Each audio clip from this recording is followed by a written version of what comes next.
करने वाले हैं पल्मोनरी ट्यूबरकुलोसिस के बारे में कि पल्मोनरी ट्यूबरकुलोसिस क्या चीज़ है, या हमारे बॉडी में कितने हार्मफुल होते हैं, जिसके बारे में बात करेंगे। इसके कारण से और हमारे बॉडी को क्या क्या दिक्कतें हो सकते हैं, इसका एटियोलॉजी क्या है, इसका साइन और सिम्टम्स क्या है, और इसका हम लोग डायग्नोसिस के लिए हम क्या क्या चीज़ करेंगे, इसके बारे में हम आज बात करने वाले हैं। तो मेनली जानते हैं कि पल्मोनरी ट्यूबरकुलोसिस है ये क्या है। तो बोला क्या क्या किया जो है वो मायोबैक्टीरियम ट्यूबरकुलोसिस के कारण होता है, इसके बारे में अब हम बात करते हैं। सबसे पहले तो बोला है कि it is a chronic infectious disease caused by the myobacterium tuberculosis and characterized by the formation of granulomas in lungs। बोला गया क्या कि यह टीबी क्या, जो पल्मोनरी ट्यूबरकुलोसिस क्या है, यह इन्फेक्शियस डिजीज है, जिसको हम बोल सकते हैं कि यह कम्युनिकेबल डिजीज है। यह क्या होता है कि एक पर्सन से अनदर पर्सन में जाकर फैल सकता है, वो भी ड्रॉपलेट के रूप में। जो हमारे जैसे कि हम बोलते हैं तो हमारे मौत से क्या होता है, बहुत सारे ड्रॉपलेट्स निकलते हैं, तो उसके कारण क्या होता है, जो अनदर पर्सन में अगर चला गया तो उसके जब सांस लेने के थ्रू में तो वो भी क्या हो जाएगा, वो भी इफेक्टेड हो जाएगा। और उसमें भी जब माइक्रो ऑर्गेनिज्म डेवलप करेंगे तो वो भी पल्मोनरी ट्यूबरकुलोसिस से ग्रसित हो सकता है। तो इस तरह से हम लोग बात करते हैं कि हम लोग टीबी को हम लोग बोलते हैं क्या, हम लोग कम्युनिकेबल डिजीज मानते हैं। तो बात करें क्या कि क्या बोला है कि इट इज इन्फेक्शियस डिजीज, बात सही है। बोला है कि जो पल्मोनरी ट्यूबरकुलोसिस है यह क्या है, यह एक इन्फेक्शियस डिजीज है जो किसके कारण कॉज होता है फ्रेंड्स, तो ये कॉज होता है मायोबैक्टीरियम ट्यूबरकुलोसिस के कारण होता है। किसके कारण, मायोबैक्टीरियम ट्यूबरकुलोसिस बैक्टीरिया के कारण क्रिएट होता है। और यह क्या करता है, हमारे लंग्स में ग्रेनुलोमस फॉर्म करता है। ग्रेनुलोमस कहने का मतलब क्या है, तो बोला कि ग्रेनुलोमस है एक मतलब एक से जो वो क्या करता है, वो अफेक्ट जो इन्फेक्शन है उसको इंक्रीज करता है। तो बात करते हैं ग्रेनुलोमस क्या है कि granulomas means localised collection of cell usually produced in response to the an infectious process। बोला गया कि यह एक लोकलाइज्ड एक तरह का एक सेल है जो क्या करता है, इन्फेक्शन को फैलाता है। जैसे वह इट में भी transmitted to another body parts, या एक पार्ट से दूसरे पार्ट में ट्रांसमिट करता है। जैसे कि बोन्स में हो सकता है, बोन से किडनी, लिम्फ नोड्स, ये सब में जो सेल्स होते हैं वो क्या करते हैं, जो ग्रेनुलोमस फॉर्म करते हैं, मतलब वो इन्फेक्शन को इंक्रीज करते हैं। तो इस तरह से फ्रेंड्स हम लोग बात की कि पल्मोनरी ट्यूबरकुलोसिस क्या है। तो बोला है कि जो पल्मोनरी ट्यूबरकुलोसिस है यह क्या चीज़ से होता है, तो यह एक कम्युनिकेबल डिजीज है जो एक पर्सन से दूसरे पर्सन में इन्फेक्शियस फैला सकता है। और बात क्या कि यह किसके कारण होता है, तो यह मायोबैक्टीरियम ट्यूबरकुलोसिस के कारण होता है। यह क्या करता है, हमारे लंग्स में ग्रेनुलोमस फॉर्म करता है, मतलब इन्फेक्शन जो प्रोसेस है उसको इंक्रीज करता है।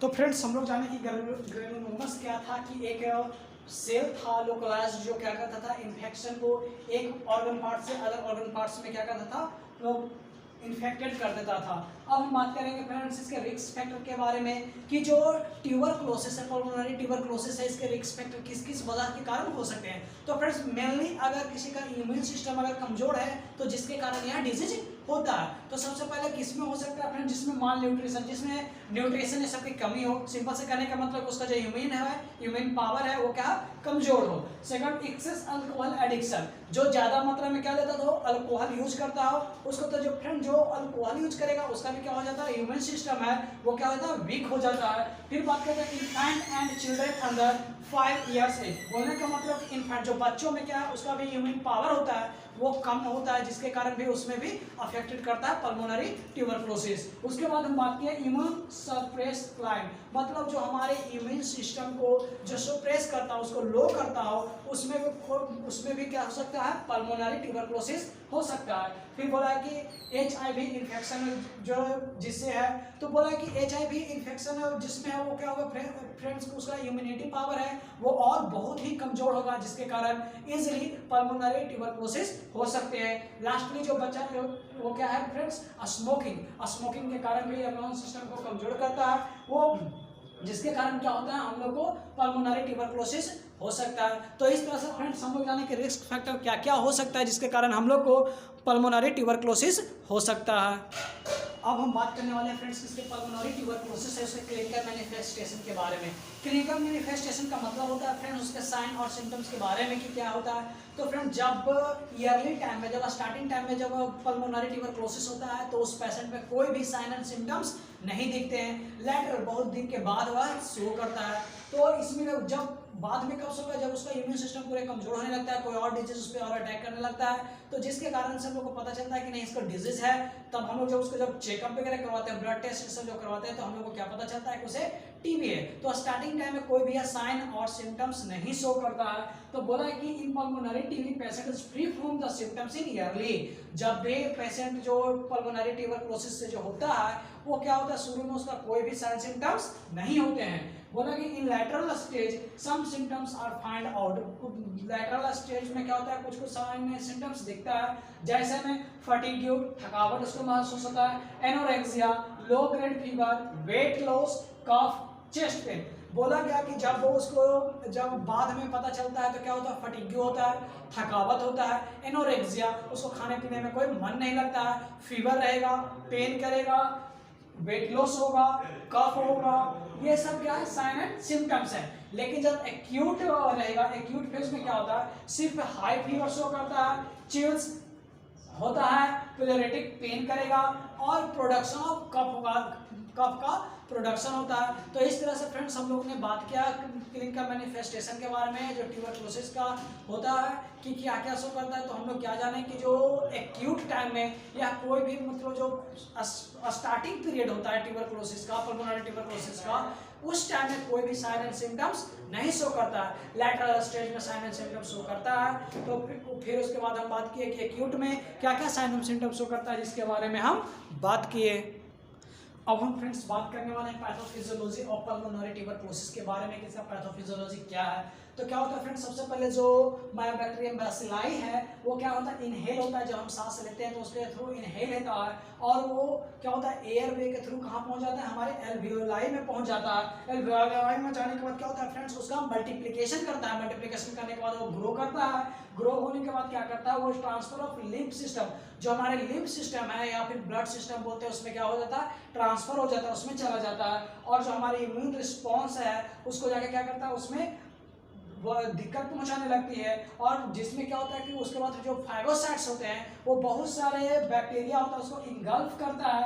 लेकिन टीबी लिम्फोसाइट बैसिलाई क्या होता है, स्प्रेड कर जाता है पूरे नॉर्मली सभी जगह टिश्यू में स्प्रेड कर जाता है। और वह क्या हो जाता है, स्प्रेड करने के बाद जो एक्युमुलेशन एक्सॉर्टेड इन एल्वुलाई, क्या होता है पूरे एल्वुलाई में एक्युमुलेशन हो जाता है किसका, मायोबैक्टीरिया बैसिलाई का। और हम लोग क्या करता है, पल्मोनरी ट्यूबरकुलोसिस कर देता है। तो यहाँ पे हम लोग को दिखाएगा कि क्या बोला गया कि सबसे पहले जो मायोबैक्टीरिया बैसिलाई है उनका क्या हम लोग इनहेल कर लिए ब्रीथिंग के थ्रू, और वो क्या होता है ट्रांसमिट हो जाता है। कहाँ होता है, एयर वे के थ्रू, कहाँ हमारे अल्वेओलाई में ट्रांसमिट कर जाता है। उसके बाद क्या होता है, इसका मल्टीप्लिकेशन होता है। मल्टीप्लिकेशन के होने के बाद क्या होता है, जो यह करता है लिम्फ सिस्टम या फिर हमारा जो ब्लड सिस्टम है उसमें जाके चला जाता है। उसमें जाने के बाद क्या करता है, वो हमारा इम्यून सिस्टम है उस पर जाके वर्क मतलब रिस्पॉन्ड करता है। तो जिसमें क्या होता है, जो हमारे फाइगोसाइटिक सेल है, अब वो क्या करता है, फाइगोसाइट्स होता है जो बहुत सारे बैक्टीरिया को क्या करता है, इंगल्फ करता है। लेकिन जो टीबी लिम्फोसाइट्स बैसिलाई है वो जब तक नॉर्मल जितने भी नॉर्मल टिश्यूज हैं वो सब में क्या होता है, स्प्रेड कर जाता है, जिसके कारण एक्युमुलेशन एक्सॉर्शन, जिसके कारण पूरे एल्वुलाई में एक्युमुलेटेड हो जाता है। और फिर यह क्या करता है फ्रेंड्स, या फिर जो पल्मोनरी ट्यूबरकुलोसिस क्रिएट कर देता है। अब हम लोग बात करेंगे पल्मोनरी ट्यूबरकुलोसिस के डायग्नोस्टिक इवोल्यूशन के बारे में। तो सबसे पहले हम लोग क्या कहते हैं, उसका फिजिकल एग्जामिनेशन करवाते हैं। फिजिकल एग्जामिनेशन करवाने के बाद हम लोग क्या कहते हैं, उसका जो हिस्ट्री कलेक्शन है, जो पहले मतलब क्या वो डिजीज से सफर कर रहा था, क्या चीज़ पहले कभी हुआ था, इसके बारे में मतलब हिस्ट्री कलेक्शन में हम लोग देखेंगे। फिर हम लोग बाद उसको क्या करवाएंगे, चेस्ट एक्सरे करवाएंगे। चेस्ट एक्सरे में देखेंगे कि कहाँ पर क्या हुआ है, क्या डैमेज है, इसके बारे में हम लोग देखेंगे। फिर उसके बाद स्पूटम टेस्ट करवाएंगे। स्पूटम टेस्ट करवाने के बाद हम लोग ब्लड टेस्ट करवाएंगे। ब्लड टेस्ट में हम लोग देखेंगे क्या इन्फेक्शन के कारण हुआ है, मतलब तो जब भी इन्फेक्शन रहेगा तो क्या होगा, जो WBC का मात्रा होगा वो इंक्रीज रहेगा, लेवल इंक्रीज किया हुआ रहेगा, और ACR का भी जो लेवल है वो ज़्यादा रहेगा।